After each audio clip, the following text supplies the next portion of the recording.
आपका स्वागत है मेरे इस नए YouTube चैनल पे। इस वीडियो के अंदर हम क्या पढ़ेंगे, इस वीडियो के अंदर हम तिरंगे के बारे में कुछ ऐसी बातें जानेंगे, कुछ ऐसे फैक्ट जानेंगे जो आप जैसे लोगों को, जैसे मेरे को भी बहुत सी चीज़ें नहीं पता थी, बहुत सारे लोगों को भी नहीं पता होंगी। ये कुछ ऐसी ऐसी बातों के बारे में, ऐसे ऐसे फैक्ट के बारे में जानेंगे, तिरंगे के बारे में कुछ ऐसे फैक्ट जो बहुत से लोगों को नहीं पता है। तो इस वीडियो के अंदर वो हम जानेंगे हमारा जो तिरंगा है, नेशनल फ्लैग कैसे बना, तिरंगे को किसने डिजाइन किया है ना। इन सब चीजों के बारे में हम तिरंगे को पूरी तरीके से डिटेल में जानेंगे कि हमारे तिरंगे में कैसे बना, कौन सा कलर हमारा कितना इम्पोर्टेंट है ना। तिरंगा जब कोई मीटिंग होती है तो तिरंगा कैसे लगाया जाता है, अगर कोई स्पीच दे रहा है तो उसके साइड कौन सी साइड तिरंगा लगाया जाता है, राइट हैंड साइड या लेफ्ट हैंड साइड है ना। और तिरंगे को लेकर कुछ ऐसे कानून भी है, अगर आपको उसको कैसे कैसे यूज करना, अगर आप उसको गलत तरीके से यूज करते हैं या कुछ अलग तरीके का रूल्स अगर आप उनके अकॉर्डिंग नहीं करते हैं तो आपको जेल भी हो सकती है ना। इन सब चीज़ों के बारे में क्या करेंगे, डिस्कस करेंगे कि तिरंगे का महत्व हमारे देश में कब से आया, तिरंगा नेशनल हमारा फ्लैग कब से बना, किसने डिजाइन किया, कैसे कैसे चीज़ें, बहुत सारी चीज़ों के बारे में इस वीडियो के अंदर हम डिटेल में डिस्कस करेंगे। चलिए तो स्वागत करते हैं इस वीडियो के अंदर, बिना टाइम वेस्ट करे वीडियो को स्टार्ट करते हैं। तो तिरंगा हमारा राष्ट्रीय ध्वज कब बना, 22 जुलाई। हमारा जो तिरंगा है 22 जुलाई 1947। हमारा जो तिरंगा यहाँ लिखा हुआ है, मैंने डेट लिख दिया है 22 जुलाई 1947 को जो तिरंगा है हमारा क्या हुआ है, हमने इसको अपनाया। संवैधानिक सभा की बैठक के दौरान हमने इस तिरंगे को नेशनल फ्लैग के रूप में अपनाया है। क्लियर है तीन बात, इस डेट को याद रखेंगे 22 जुलाई 1947। आज़ादी से कुछ महीने पहले हमने तिरंगे को नेशनल फ्लैग घोषित कर दिया था। क्लियर है ना। चलिए अभी जो तिरंगा फहराया जाता है उससे 22 जुलाई 1947 को हमने अपनाया है ना। 22 जुलाई 1947 को हमने उसको अपना लिया था, हमारा वो नेशनल फ्लैग बोला जाएगा, माना जाएगा। तिरंगे को पहली बहुत बड़ा क्वेश्चन डिजाइन होता है कि तिरंगे को किसने डिजाइन किया। तिरंगे को आंध्र प्रदेश के पिंगली वेंकैया ने डिजाइन किया। ये INSC मतलब क्या, इंडियन नेशनल कांग्रेस के सदस्य हुआ करते थे, INC उसके सदस्य हैं, तो उन्होंने इसको डिजाइन किया। तो ये बहुत बहुत इंपॉर्टेंट क्वेश्चन भी बन जाता है जनरल नॉलेज के लिए, बेसिक नॉलेज के लिए और कंपटीशन नॉलेज के लिए भी बन जाता है, काफी ज्यादा इंपॉर्टेंट बन जाता है कि तिरंगे को डिजाइन किसने किया। तिरंगे को डिजाइन किया था पिंगली वेंकैया। पिंगली वेंकैया कहाँ के हैं, आंध्र प्रदेश के। इन्होंने तिरंगे को डिजाइन किया। वही क्या आप जानते हैं कि तिरंगे फहराने के कुछ नियम भी हैं। चलिए और हम तिरंगे फहराने के कुछ नियम के बारे में डिस्कस करते हैं। चलिए तो हम डिस्कस करते हैं। देखिए दूसरी स्लाइड है क्या, नो फैक्ट। आपको फैक्ट के बारे में जानना है, कुछ फैक्ट है हमारे तिरंगे से रिलेटेड, ट्राई कलर से रिलेटेड कुछ हमारे फैक्ट हैं। क्लियर। किसी मंच पर जब हम तिरंगा फहराते हैं, ये लाइन अच्छे से याद रखिएगा, जब किसी मंच पर हम जब तिरंगा फहराते हैं, तिरंगा फहराते समय बोलने वाले का मुंह श्रोताओं की तरफ हो, जब तिरंगा हमेशा उसके दाहिनी तरफ होना चाहिए। इसका मतलब क्या है, मतलब ये है अगर कोई भी इंसान स्टेज पे अगर स्पीच दे रहा है, जो उसको तिरंगा होगा उसके हमेशा राइट हैंड साइड पर ही होगा। हमेशा तिरंगा कहाँ होगा, राइट हैंड साइड पर ही होगा। ये बात आपको बहुत अच्छे से जान लीजिए। अगर लेफ्ट हैंड साइड पे तो गलत है। अगर कोई भी इंसान इंडिया का है, अगर वो स्पीच दे रहा है, तो जब स्पीच दे रहा है तो तिरंगा उसके हमेशा राइट हैंड साइड पर ही होना चाहिए। क्लियर है ना इतनी बात। चलिए अब बोला जा रहा है हमारे देश में एक पहला और एक हमारा देश में ऐसा मंदिर है जहाँ पर तिरंगा फहराया जाता है। बस एक अकेला ऐसा मंदिर है जहाँ पर तिरंगा फहराया जाता है। कौन सा मंदिर है, रांची का पहाड़ी मंदिर। रांची का पहाड़ी मंदिर जहाँ पर देश का इकलौता मंदिर है जहाँ पर हमारा तिरंगा फहराया जाता है। यहाँ तिरंगा फहराया जाता है कितने मीटर ऊंचाई पे, 493 मीटर की ऊंचाई पर। देश का सबसे ऊंचा झंडा भी रांची में ही फहराया जाता है। अगर क्वेश्चन आ जाए देश का इकलौता मंदिर कौन सा है जहाँ पर तिरंगा फहराया जाता है, तो आपको सीधा आंसर देना रांची का पहाड़ी मंदिर। और देश की सबसे ऊंची जगह कौन सी जहाँ पर तिरंगा फहराया जाता है, वो भी है रांची का पहाड़ी मंदिर। कितनी ऊंचाई पे, जमीन से 493 फीट की ऊंचाई, 493 फीट नहीं सॉरी 493 मीटर की ऊंचाई पर देश का सबसे ऊंचा झंडा, मतलब देश का सबसे ऊंचा झंडा भी हमारा कहाँ वहीं पर फहराया जाता है, रांची के पहाड़ी मंदिर में। क्लियर है ना। ये पॉइंट बहुत ज्यादा इंपोर्टेंट बन जाता है जनरल नॉलेज के लिए, बेसिक नॉलेज के लिए भी है ये सब चीजें। अगर आपको किसी को लगता हो कि ये तो कंपटीशन क्लियर है क्या, ये तो हमें जानते हैं तिरंगा ऐसा होता है, ये 3 कलर होते हैं, सबसे ऊपर केसरिया होता है, बीच में व्हाइट, सब नीचे हरा, तो ये सब चीजें, बहुत सारी चीजें सबको पता होती है। मैं कुछ ऐसे फैक्ट बता रहा हूँ जो बहुत से लोगों को नहीं पता है, तो वो सब लोग आप जान लीजिए। अगर आपको वीडियो अच्छा भी लगे तो प्लीज लाइक करें, शेयर करें, चैनल को सब्सक्राइब भी करें। ऐसी वीडियो आगे आती रहेंगी आपके लिए। क्लियर?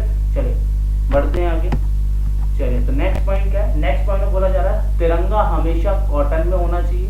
ये बात आप लोग बहुत अच्छे से याद कर लीजिए। तिरंगा हमेशा कॉटन में, सिल्क पर बना होना चाहिए या फिर खादी का ही होना चाहिए। प्लास्टिक का झंडा बनाने के लिए बिल्कुल तरीके से मना किया गया है। बिल्कुल प्लास्टिक का झंडा नहीं बनना चाहिए, ये बात बोली गई है। ये इसके क्या है, फैक्ट है। ठीक है, तो तिरंगा किस में होना चाहिए? तिरंगा हमेशा कॉटन में, सिल्क में या फिर खादी का ही होना चाहिए। अब नेक्स्ट पॉइंट में बोला जा रहा है तिरंगे का निर्माण। ये पॉइंट बहुत ज्यादा इंपॉर्टेंट बन जाता है। तिरंगे का निर्माण हमेशा रेक्टेंगल शेप में ही होगा। क्लियर है ना? ये सबको पता होता है, लेकिन रेशियो किसी को नहीं पता होता है कि किस रेशियो में। बहुत से लोगों को पता भी होगा, मैं नहीं कह रहा बहुत से लोगों को पता होगा, लेकिन लगभग लोगों जो मोस्टली लोग हैं उनको नहीं पता है। जो कंपटीशन की तैयारी कर रहे हैं, जो लोग जानते हैं थोड़ा, उन सबको पता है। तो तिरंगा हमेशा रेक्टेंगल में होना चाहिए। उसकी रेशियो कितना होना चाहिए? 3:2 में होना चाहिए। जबकि अशोक चक्र का कोई माप नहीं है। उसके बीच में जो अशोक चक्र है उसका कोई माप नहीं है। उसमें कितनी तीलियां होनी चाहिए? 24 तीलियां होनी आवश्यक है। उसका कोई माप नहीं है कि आप कितने माप से, कितना रेशियो से डिजाइन करें। सिर्फ अगर आपको तिरंगा है उसको रेक्टेंगल शेप में, उसको 3:2 की शेप में आपको क्या करना है? डिजाइन करना है। क्लियर? चलिए सबसे पहले लाल, पीले व हरे रंग की हॉरिजॉन्टल, ये बात देखिए, मैं बता रहा हूँ। सबसे पहले जो झंडा है लाल, पीले व हरे रंग की हॉरिजॉन्टल पट्टियों पर बने झंडे को 7 अगस्त 1906 को पारसी बागान चौक, ग्रीन पार्क, कोलकाता में फहराया गया था। ये बात अगर आपसे पूछी जाए सबसे पहले झंडा कहां पर फहराया गया? सबसे पहले झंडा हमारा 7 अगस्त 1906 को पारसी चौक मतलब ग्रीन पार्क में बनाया गया। अगर पारसी चौक भूल जाए कोई दिक्कत नहीं है, इतना तो याद रहेगा, ग्रीन पार्क स्टेडियम है ना, ग्रीन पार्क। ठीक है, 7 अगस्त 1906 को पारसी बागान चौक, ग्रीन पार्क, कोलकाता में फहराया गया। सबसे पहले यहाँ पे लाल, पीले व हरे रंग की हॉरिजॉन्टल पट्टियों पर बने झंडे, लाल पीले रंग की कुछ हॉरिजॉन्टल पट्टी है, उस पर झंडा बनाया गया। 7 अगस्त 1906 को फहराया गया। आपको पता होगा झंडे हमारे पहले सबसे ऊपर अलग अलग डिफरेंट कलर थे, कहीं लाल, हरा, पीला, है ना, ये सब डिफरेंट कलर थे। लेकिन जब हमारा जो झंडा 22 जुलाई 1947 को जब नेशनल फ्लैग बना तो उस पर क्या हो गया था? ऑरेंज, बीच में व्हाइट, नीचे ग्रीन हो गया था। उससे पहले ही झंडे का कलर चेंज होते गए थे। झंडे बहुत डिफरेंट टाइप के झंडे हुआ करते थे हमारी आजादी से पहले। क्लियर है ना? चलिए अब लास्ट में क्या बोला गया? लास्ट में बोला गया झंडे पर कुछ भी लिखना या बनाना गैर कानूनी। तो सबको पता है, ये बात तो सब जानते ही हैं कि झंडे पर कुछ भी लिखेंगे या कुछ भी बनाना गैर कानूनी है। चलिए ये पॉइंट बहुत बहुत बहुत ज्यादा इंपॉर्टेंट है, बहुत अच्छे से याद रखेंगे। सर कलर चेंज कर लेता हूँ पेन का, 1 मिनट। देखिए क्या बोला गया? भारत में बेंगलुरु से 420 किलोमीटर स्थित हवली एकमात्र लाइसेंस प्राप्त संस्थान है जहां झंडा बनाने का और सप्लाई करने का काम होता है। ये बात आपको बहुत अच्छे से याद रखनी है। रेक्टेंगल में क्लोज कर लीजिए। क्या बोला जा गया है? भारत में सिर्फ एक ही लाइसेंस प्राप्त हमारी क्या है? इंस्टीट्यूट है या संस्थान है जो झंडा बनाती है। कहाँ पर है? भारत में बेंगलोर है ना, बेंगलोर से 420 किलोमीटर स्थित, 420 किलोमीटर बेंगलोर से जाएंगे। जब 420 किलोमीटर बेंगलोर से आगे जाएंगे तो वहाँ पे हुबली नाम की जगह पड़ती है। वहाँ पर क्या है? एक संस्थान है। ठीक है, हुबली नाम की एक संस्थान है, एकमात्र ऐसी संस्थान है जो क्या करती है? झंडा बनाती है और झंडे पूरे देश में सप्लाई भी करती है और बनाने का काम भी करती है। तो क्वेश्चन बन जाता है भारत में कौन सी संस्थान जो झंडा बनाती है? भारत में हुबली नाम की एक संस्थान है जो एक लाइसेंस प्राप्त है, जिसके पास लाइसेंस है, वो हमारे देश में झंडा बनाती है और सप्लाई भी करती है। कहाँ है? बेंगलोर से 420 किलोमीटर दूर। क्लियर? चलिए नेक्स्ट पॉइंट में क्या बोला जा रहा है? नेक्स्ट पॉइंट में बोला जा रहा है हमारा जो झंडा है ना, किसी भी दूसरे झंडे को राष्ट्रीय ध्वज से ऊंचा या ऊपर नहीं लगा सकते और ना ही बराबर में रख सकते। ये पॉइंट काफी ज्यादा इंपॉर्टेंट बन जाता है। क्या बोला जा रहा है? हमारा नेशनल फ्लैग, हमारा जो नेशनल फ्लैग है वो क्या है? हमारा सर्वोपरि है। अगर हम कहीं भी जा रहे हैं, कोई भी झंडा लगा रहे हैं, तो सबसे ऊपर हमारा नेशनल फ्लैग होना चाहिए। उसके नीचे कोई और झंडा लगा सकते हैं आप, कोई दिक्कत नहीं है। अगर आप उसके ऊपर झंडा नहीं लगा सकते, उसके बराबर भी झंडा नहीं लगा सकते। आप हमारे नेशनल फ्लैग के बराबर कोई दूसरा झंडा नहीं लगा सकते, उसके ऊपर भी लगा सकते। तो उससे आप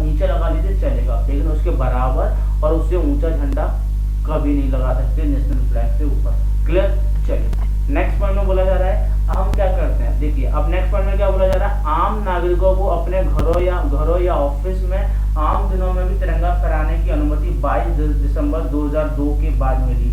मतलब क्या, हमारे देश में अगर कोई भी आम नागरिक है वो अगर अपने घर में या ऑफिस में अगर झंडा फहराता है तो उसको गवर्नमेंट से परमिशन कब मिली, उसको परमिशन मिली 22 दिसंबर 2002 को। ये बात बहुत अच्छे से याद रखेंगे। पहले जब देश आजाद हुआ था उसके बाद ऐसा नहीं है कि आप अपने घर में भी झंडा फहरा रहे हैं, ऑफिस में भी झंडा फहरा सकते हैं, ऐसा नहीं।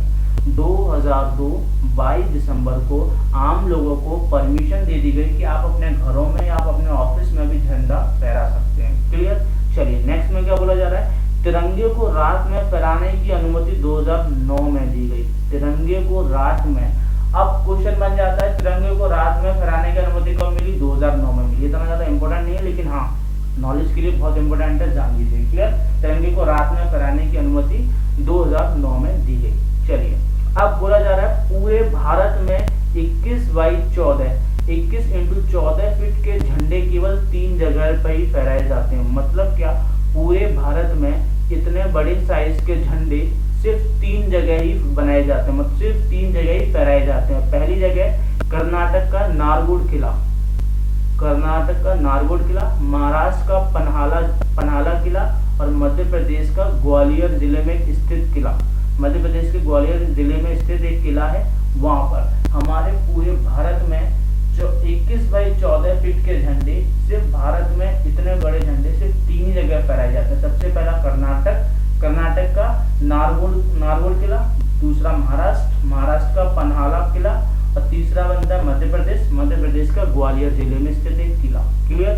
चलिए राष्ट्रपति भवन के संग्रहालय में एक ऐसा सबसे छोटा, लघु मतलब होता है छोटा तिरंगा है जिसे सोने के स्तंभ पर हीरे जवाहरात से जड़कर बनाया गया है। ये पॉइंट आप नोटेट कर सकते हैं, इतना ज्यादा इंपॉर्टेंट नहीं है बट हम समझ सकते हैं, जान सकते हैं। क्लियर।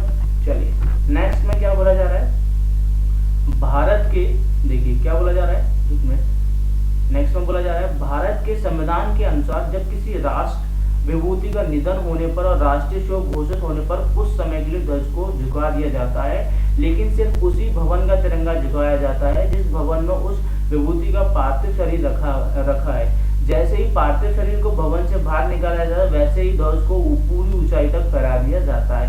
ये पॉइंट क्या बोला जा रहा है, हमारे संविधान में लिखा गया है, संविधान के अनुसार बोला गया है अगर कोई भी इंसान, सपोज मानिए हमारे क्या राष्ट्रपति भवन में है ना, मान लीजिए अगर कोई भी इंसान मर जाता है, अगर वो राष्ट्रपति भवन में रखा गया है तो उसको जो राष्ट्रपति भवन पे जो तिरंगा है वो नीचे क्या कर दिया जाएगा, झुका दिया जाएगा। नीचे क्या कर दिया जाएगा, थोड़ी देर नीचे झुका दिया जाएगा जब तक उस इंसान की बॉडी क्या करती है, और जब तक उस इंसान की बॉडी क्या कहते हैं राष्ट्रपति भवन के अंदर है तब तक क्या किया जाएगा, झंडे को झुका दिया जाएगा। जैसे ही बॉडी राष्ट्रपति भवन से बाहर हो जाएगी या बाहर निकाला जाएगा तो झंडे को तुरंत उतनी ऊंचाई तक फहरा दिया जाएगा। ये पॉइंट क्लियर याद रखेंगे। क्लियर, समझ आइए। चलिए नेक्स्ट में क्या बोला गया है, देश के लिए जान देने वाले शहीदों, अगर देश के लिए कोई भी इंसान, जैसे हमारे फौजी वगैरह हैं, पुलिस वाले अभी है ना, ये सब अगर हमारे देश के लिए जान दे देते हैं, जो शहीद हो जाते हैं और देश की महान शख्सियत को तिरंगे में लपेटा जाता है, ये सब तो आपने अच्छे से देखा होगा, आप सबको अच्छे से पता होगा।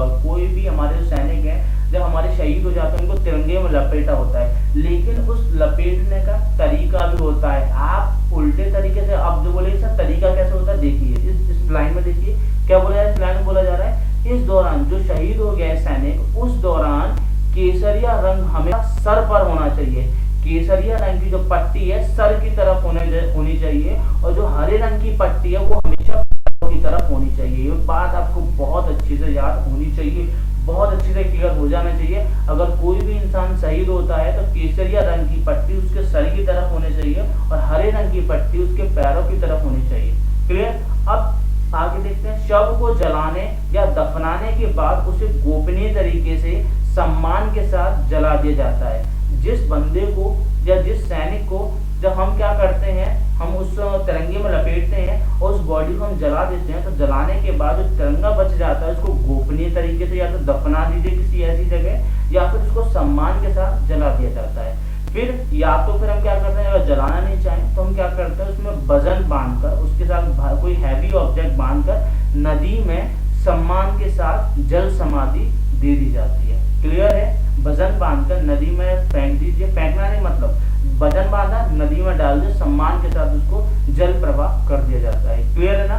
चलिए, बस इस वीडियो के अंदर यहीं तक है। कुछ ऐसे ऐसे पॉइंट है जो आप सब लोगों को किसी को नहीं पता होगा, आप सब लोगों को आई होप कुछ पॉइंट पता होंगे, कुछ पॉइंट नहीं पता होंगे। अगर आपको अच्छा लगा, ये पॉइंट समझकर मजा आया, वीडियो अच्छी लगी हो तो प्लीज लाइक करें,